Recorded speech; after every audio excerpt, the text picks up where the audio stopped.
ವಿಷಯಗಳನ್ನ ಕೇಳಿದ್ಮೇಲೆ ನಾವೆಲ್ಲರೂ ನಿಜವಾಗ್ಲೂ ಮಕ್ಕಳೇ. ಯಾಕೆಂದ್ರೆ ನಾವೆಲ್ಲ ಕಲಿತಾ ಇರೋದು, ಹೌದಲ್ವಾ? ಈ ಒಂದು ಕಲಿಕೆಯ ನಿರಂತರತೆಗೆ ಒಂದು ಸಾಕ್ಷಿ ಅಂದ್ರೆ ನಮ್ಮ ಈ ಲಾಲ್ ಬಹದ್ದೂರ್ ಶಾಖೆ. ಅದಕ್ಕೂ ಮುನ್ನ ನಮ್ಮ ಸಮಿತಿಯನ್ನ ಮತ್ತೆ ನಾನು ನೆನಪಿಸಿಕೊಳ್ಳುತ್ತಾ, ಸಂಸ್ಕಾರ ಸಂಘಟನೆ ಸೇವೆ ಎನ್ನುವಂತಹ ಮೌಲ್ಯಗಳನ್ನು ಆಧರಿಸಿ ಶ್ರೀ ಪತಂಜಲಿ ಯೋಗ ಶಿಕ್ಷಣ ಸಮಿತಿ ರಿಜಿಸ್ಟರ್ಡ್ ಕರ್ನಾಟಕ ಎನ್ನುವಂತಹ ಹೆಸರಿನಲ್ಲಿ ನಡೀತಾ ಇರುವಂತಹ ನಿರಂತರವಾದ ಸುಮಾರು 46 ವರ್ಷಗಳಿಂದ ನಿರಂತರವಾಗಿ ನಡೀತಾ ಇರುವಂತಹ ಸಂಸ್ಥೆ ಅಂತ ನಾವೀಗಾಗಲೇ ಕೇಳ್ಕೊಂಡಿದ್ದೀವಿ.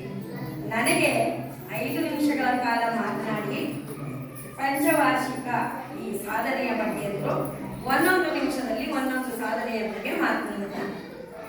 ಸಂದೀಪ್ ಉನ್ನಿಕೃಷ್ಣನ್ ಶಾಖೆ ಪ್ರಾರಂಭ ಆಗಿ 1 ವರ್ಷದಲ್ಲಿ ನಮಗೆ ಅನೇಕ